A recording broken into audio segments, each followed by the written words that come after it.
termasuk daerah yang Akang sekarang domisili, Ya. itu infrastrukturnya bagus. Kalau untuk ya standar lah. Cuman dalam arti lain kebanyakan daerahnya kan fakultas semua. Fakultas. Unpas, terus Enhai. Jadi banyak orang-orang pendidikan lah daerah saya. Iya. Cuman ya kebersihan aja lah yang harus diperbaiki kalau daerah saya. Kurang apa tuh? Sampah. Kurang Sampah sampai saat ini tidak ada penyelesaiannya.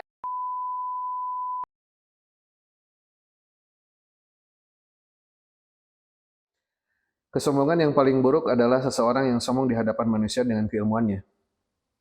Merasa hebat di dalam dirinya dengan keutamaan yang dia miliki, maka sungguh ilmunya itu tidaklah bermanfaat bagi dirinya. Baik, sahabat-sahabat Alam Mahardika Study Policy Center dimanapun berada, pada kesempatan yang berbahagia ini, saya sedang ditemani ngobrol santai oleh seseorang yang sangat luar biasa, sama Kang Riki, begitu ya. Kita akan ngobrol-ngobrol siapa itu Kang Riki, begitu ya, aktivitasnya apa, begitu. Baik, sahabat-sahabat SPC dimanapun berada, kita langsung saja sama Kang Riki. Ya. Kumaha damang Kang Riki? Alhamdulillah, pangestu. Sampurasun. Arampes. Kang Riki, coba ceritakan kepanjangan Kang Riki ya, nama Kang Riki itu apa? Ya, Riki Setiawan. Riki Setiawan. Lahir di Bandung. Di Bandung. Tinggal di Setiabudi, Kalong Tengah, nomor 28. Ya, aktivitas hari ini gimana? Aktivitas tadi acara sosialisasi untuk Bacalek. Saya sebagai ketua mendampingi dan mengetahui. Jadi aktivitas hari ini berorganisasi di Partai Gelora. Partai Gelora. Iya, betul. Ketua Sukasari. Kecamatan Sukasari. Ya, Kecamatan Sukasari.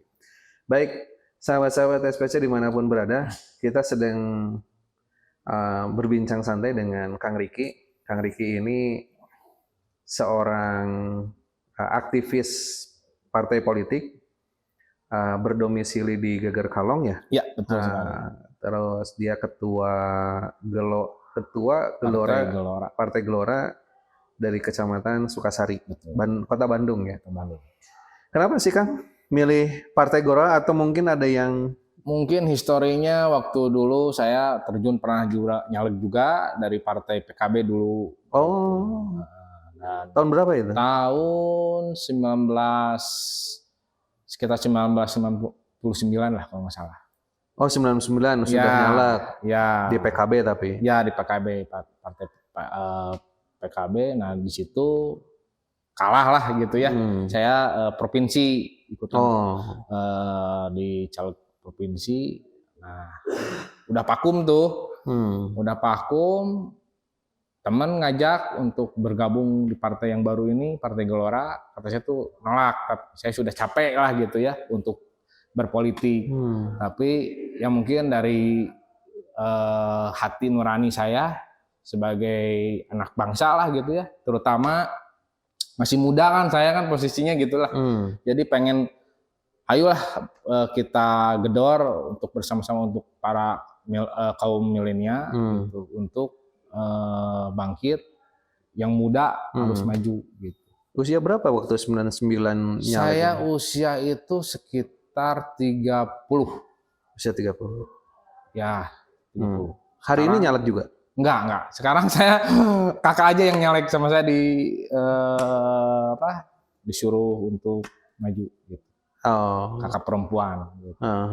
Jadi saya sebagai pengurus ya netral lah gitu ya. Sekarang apalagi saya jabatan dikasih amanah oleh Partai Gelora untuk megang DPC Sukasari Kota Bandung.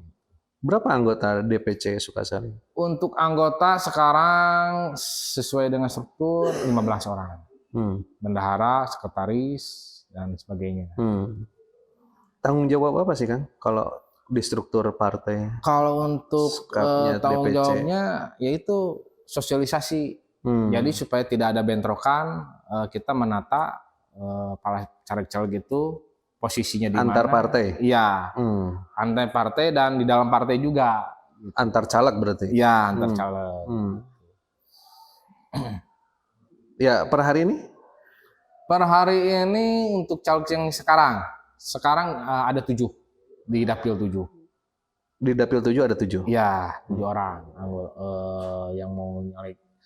Itu semuanya diakomodir oleh DPC? Iya, betul sekali. Oh, gitu. Untuk sosialisasi pemetaannya di mana, wilayahnya di mana, itu saya ngatur. Jadi semua caleg dari 1 sampai 7 itu diatur oleh DPC ya? Iya, betul. Sama partainya lah. Ya. Nah, kira-kira apa yang dirasa Kang Ricky apa ya istilahnya bisa membawa caleg-caleg ini ikut kontestasi di pemilu 2024? Ya. Begitu. Apakah diberikan pelatihan, BIMTEK atau apa bahasanya begitu? Ya mungkin bahasanya bimbingan lah, bimbingan agar kita itu kan negatif ya kebanyakannya. Negatif gimana maksudnya? Dalam arti lain korupsi gitu. Nah mudah-mudahan dengan partai yang baru ini karena dari Pak Ketua Ketum kami gitu ya, bahwa kita itu menjadi super power baru.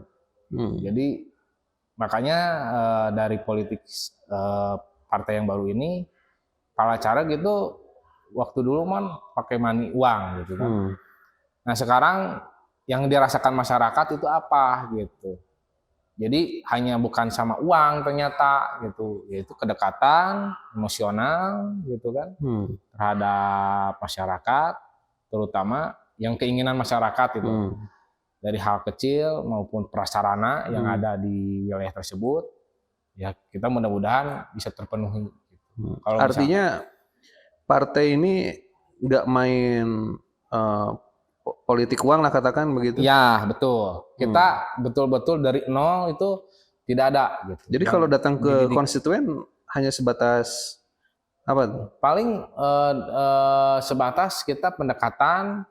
Terus keinginannya apa di masyarakat gitu. Makanya karena kita partainya baru gitu kan, dari masyarakat itu udah terbiasa tergiur sama uang. Kalau kami sama saya diterangin bahwa kami itu membawa partai ini nggak pakai uang. Yang mau kita untuk menyentuh hati para bacalek gitu yang mau pengen ada perubahan, ya ayo bareng untuk kembali lagi ke masyarakat lah. Dan per hari ini responnya baik? Alhamdulillah. Elektabilitas Partai Gelora itu cukup baik sekarang. Gitu. Artinya nanti di kontestasi politik atau pemilihan umum di 2024, dapilnya Kang Ricky ini kira-kira akan ngirim berapa orang tuh di parlemen nanti? Ya kalau misalkan sama Allah dikasih keridoan ya 3 atau 2, alhamdulillah itu. Satu dapil? Satu dapil ya. Kalau Kota Bandung berapa dapil sih? Dan ada 10 oh 10 dapil. Ya.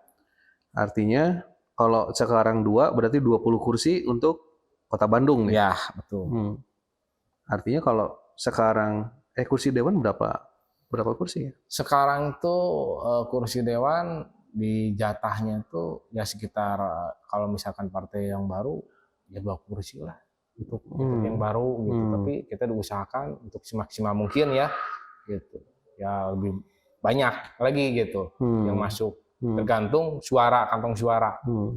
Gitu. Nanti bisa dibenahi lah gitu, diatur gitu. Berapa-berapanya yang harus diamanatkan oleh masyarakat. Artinya kalau misalkan sekarang terjun ke masyarakat nih, ya. Kalau misalkan tidak pakai uang atau sembako, kira-kira apa pendekatannya? Pakai alat apa begitu? Paling alatnya kalau sembako masih. Oh, sembako ada. Ya. Jadi uang cash yang nggak ada. Ya, betul, betul sekali uang cash. Oke. Kan kebanyakan orang tuh masyarakat uang cash yang dikejar, bukan sembako yang dirasakan. Kalau sembako kan kita bisa ngasih sembako buat keluarga semua kan, kemakan semua. Oh iya iya. Kalau uang kan itu sendiri rata-rata. Itu dari partai apa dari calon Dari legislatif? Bacal sendiri itu. Oh. Jadi itu dari pribadi masing-masing.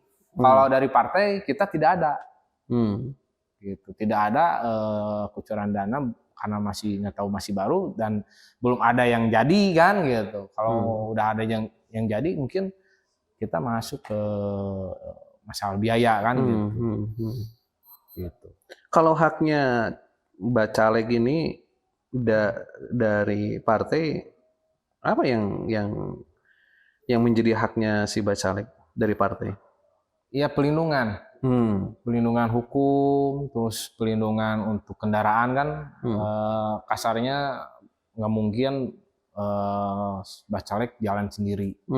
Jadi ada pendampingan juga ke depannya. Berarti strukturnya di Kecamatan Sukasari ini banyak timnya, banyak orang? Ya, banyak sekali, komplit. Karena kita menggayat paguyuban juga, paguron juga sekarang kan, untuk memperkuatnya kan gitu. Dari ormas pun juga ada. Gitu. Ya kita merangkul lah semua di kalangan muda ataupun udah tua juga ikut serta lah. Membangun partai yang baru ini. Dan mengawal si caleg ini. Ya, betul sekali. Ini kan kalau nyalek tanda petik pas politiknya mahal nih. Betul. Nah, betul sekali. Kira-kira pengawalan sampai katakanlah sampai TPS misalkan. Itu caleg sendiri yang mempersiapkan atau dari partai biasanya? Itu dari tim suksesnya Bacalek. Kalau kita partai cuman mengawasi doang. Gitu. Cuman mendata berapa kantong suara yang masuk. Gitu. Kalau untuk pribadi strategi masing-masing itu tim sesnya yang masing-masing ikut serta. Kalau kecamatan kepentingannya hanya di kota, provinsi, apa di RI ini? Kalau di kota itu di Kota Bandung aja. Kalau kecamatan? Ya. Berarti kalau kepentingannya Kota Bandung berarti untuk provinsi? Ya, di kota, Bacalek kota. Kalau Bacalek provinsi, ya provinsi ada Bacaleknya. RI ada lagi bidangnya. Gitu. Oh gitu. Oke. Sahabat-sahabat Alam Mahardika Study Policy Center dimanapun berada, menarik sekali nih pembicaraan di hari ini dengan Kang Riki. Beliau sebagai penggiat aktivis partai politik yang saat ini partai politiknya baru muncul nih di kontestasi di 2024. Dan beliau sudah menyatakan sikap bahwa partainya tersebut akan menjadi partai pemenang. Minimal di dapilnya itu masuk sekitar 2 kursi ya. Iya, betul sih. Begitu. Sebelum kita lanjut, sahabat-sahabat SPC pun dimanapun berada, saya mau menginformasikan ya, barangkali sahabat-sahabat pada saat ini sudah lulus sekolah ya, dari tingkat SMA, SMK atau Madrasah Aliyah atau MAN, dan perguruan tinggi mau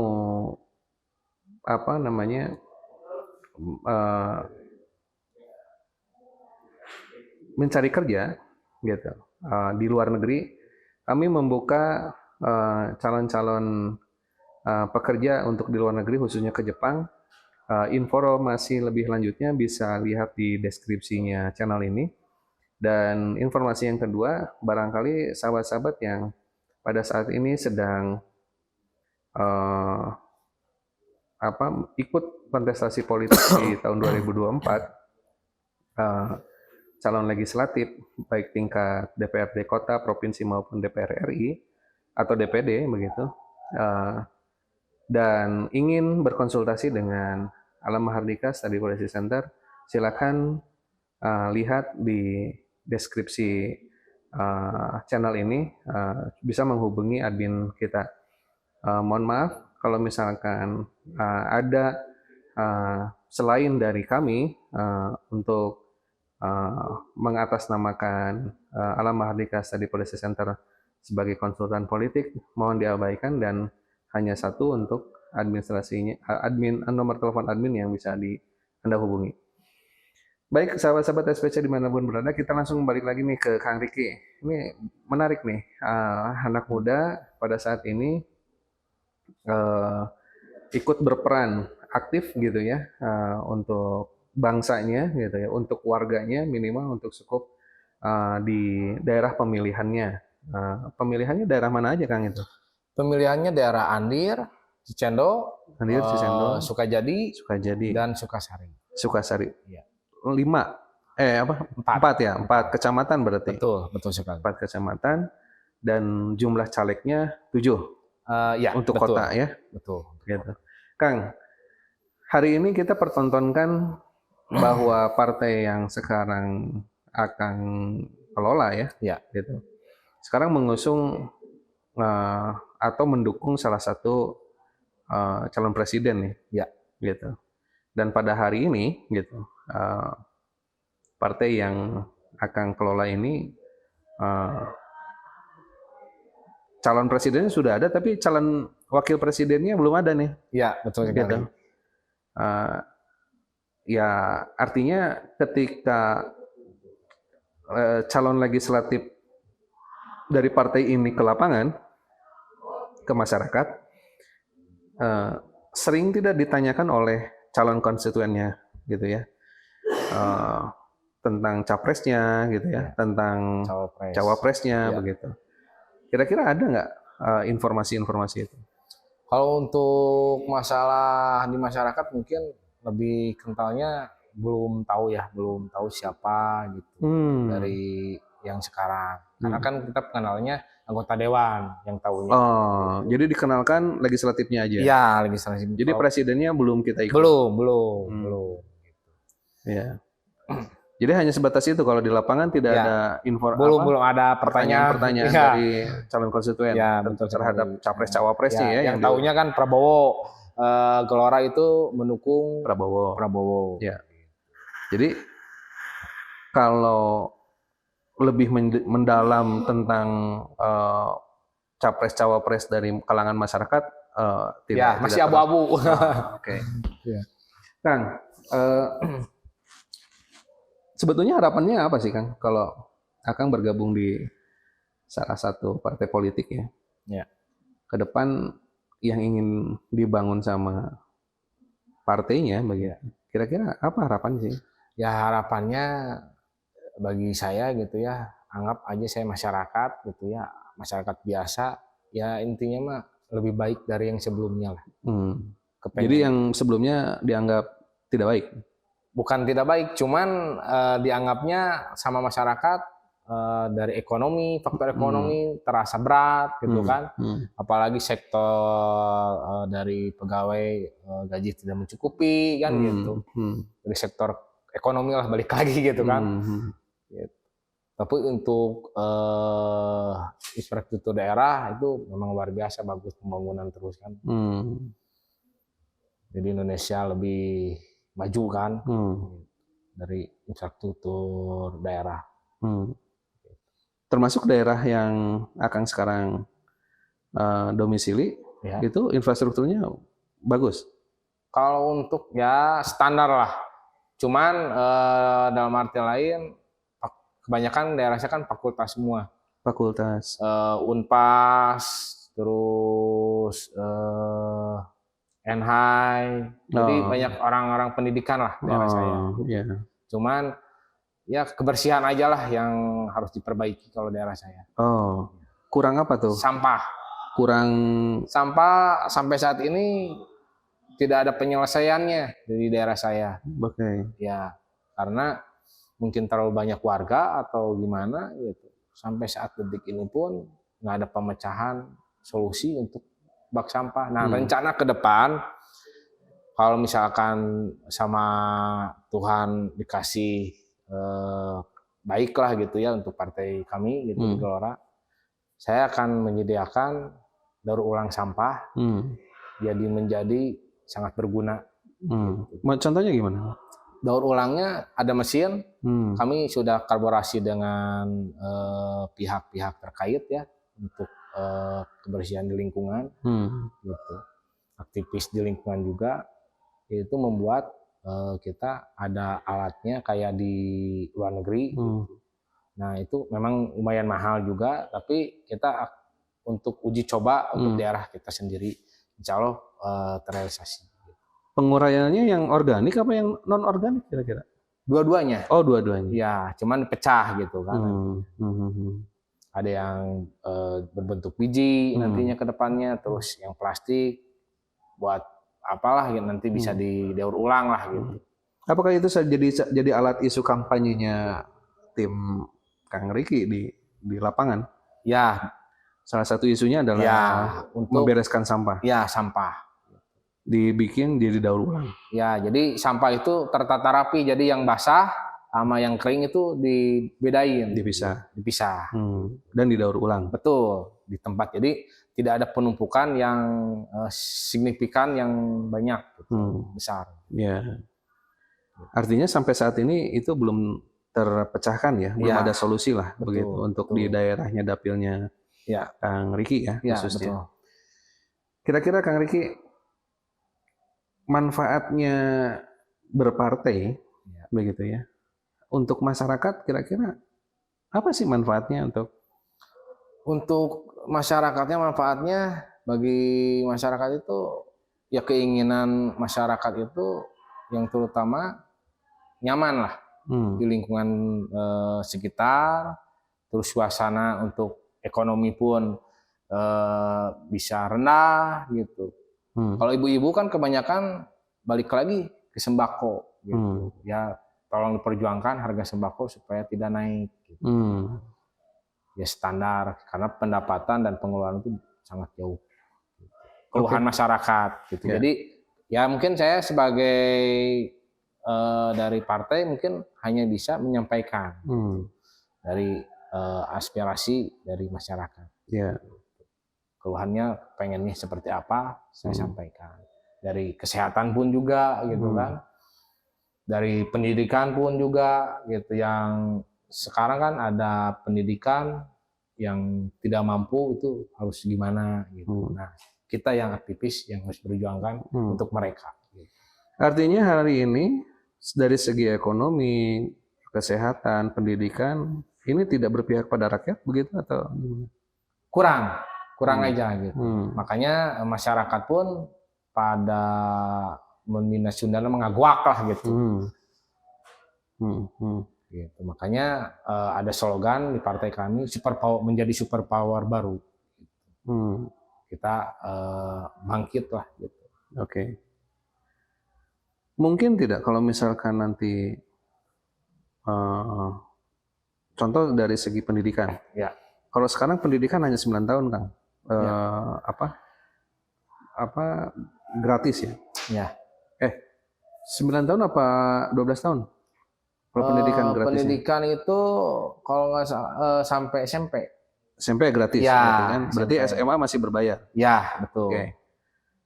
Memungkinkan tidak kalau misalkan pendidikan itu gratis sampai perguruan tinggi misalnya?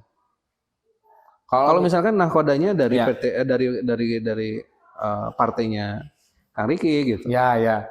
Kalau untuk partainya sendiri mungkin saya juga cuman mengaspirasi lah, terutamanya ke partai.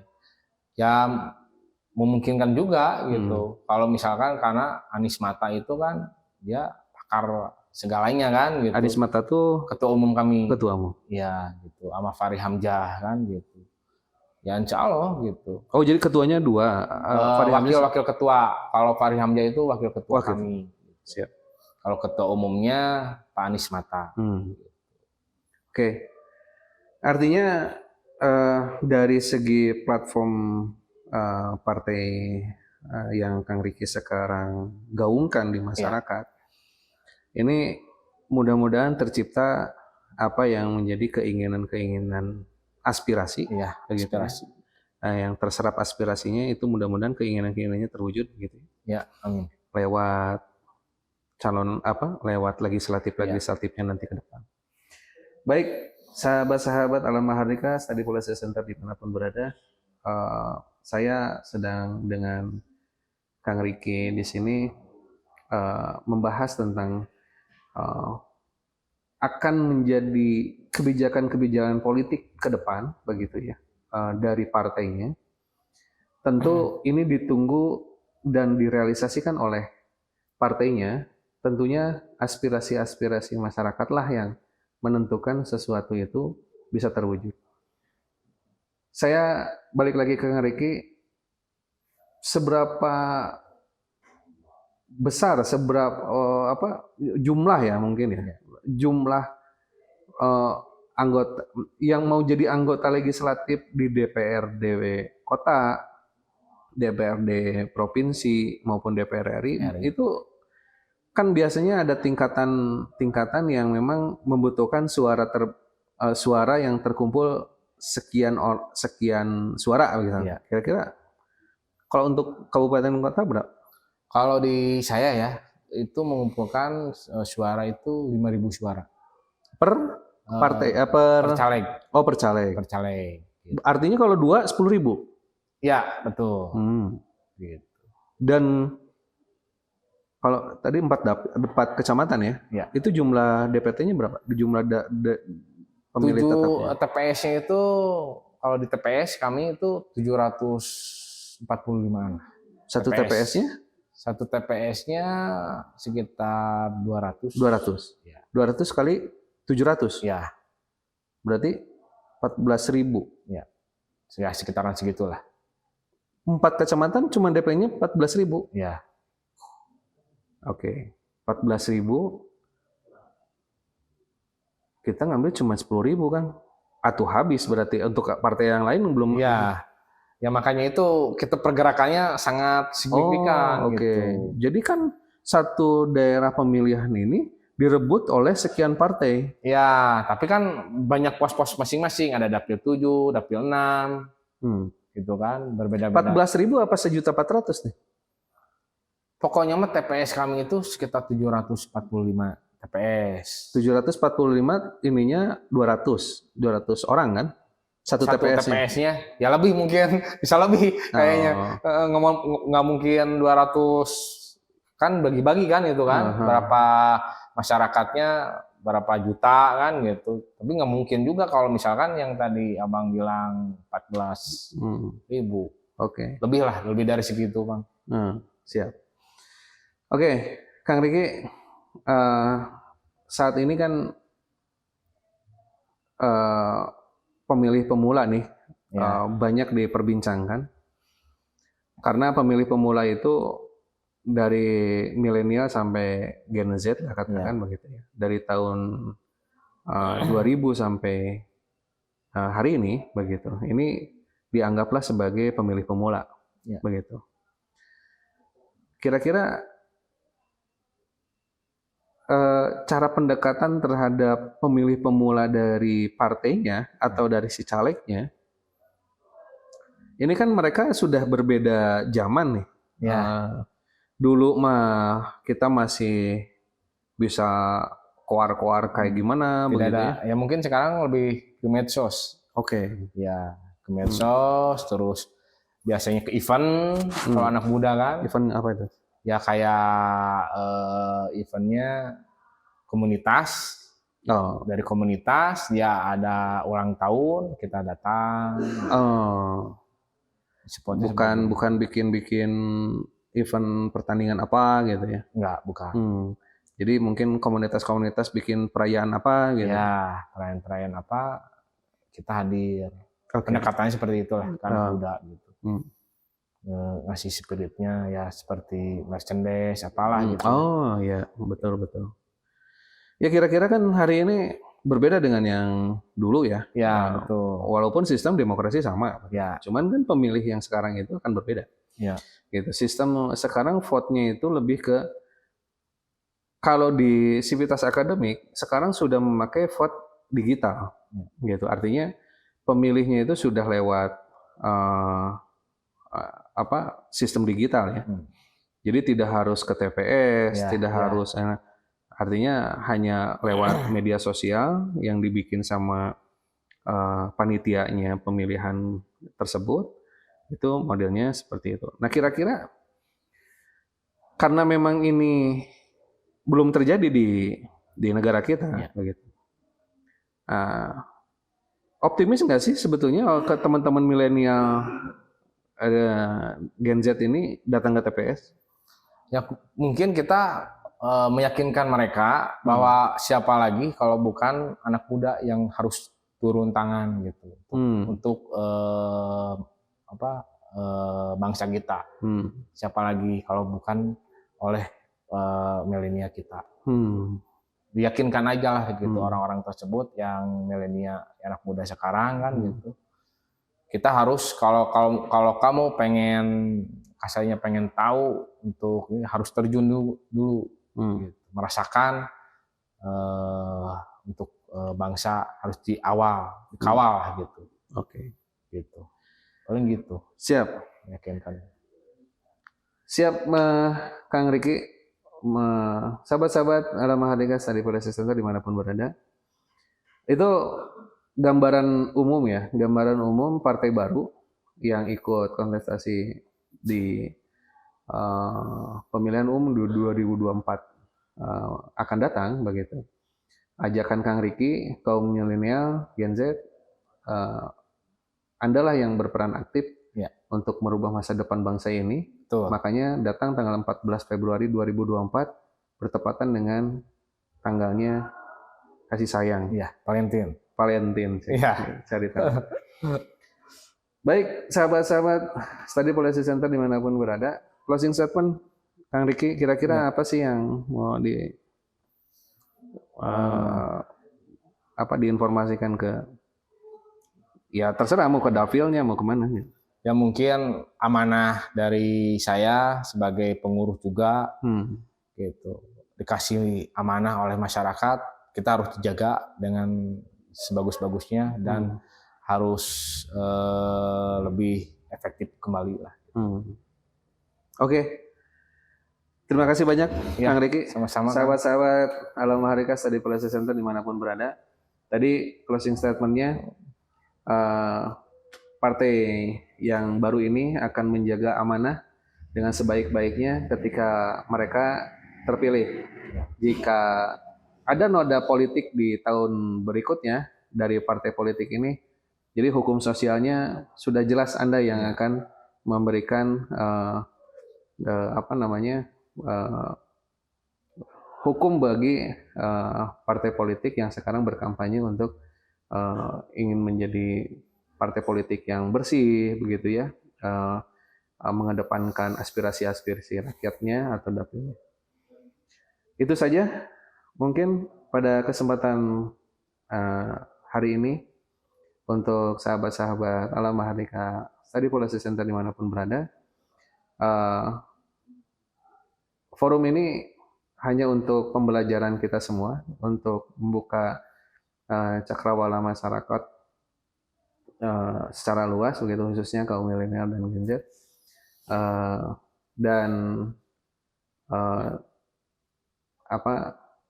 Saya tutup dengan bila taufiq wal hidayah. Subhanakallah wa bihamdika asyhadu an la ilaha illa anta astaghfiruka wa atubu ilaik. Assalamualaikum warahmatullahi wabarakatuh. Waalaikumsalam. Atur nuhun pisan. Atur nuhun Kang Riki.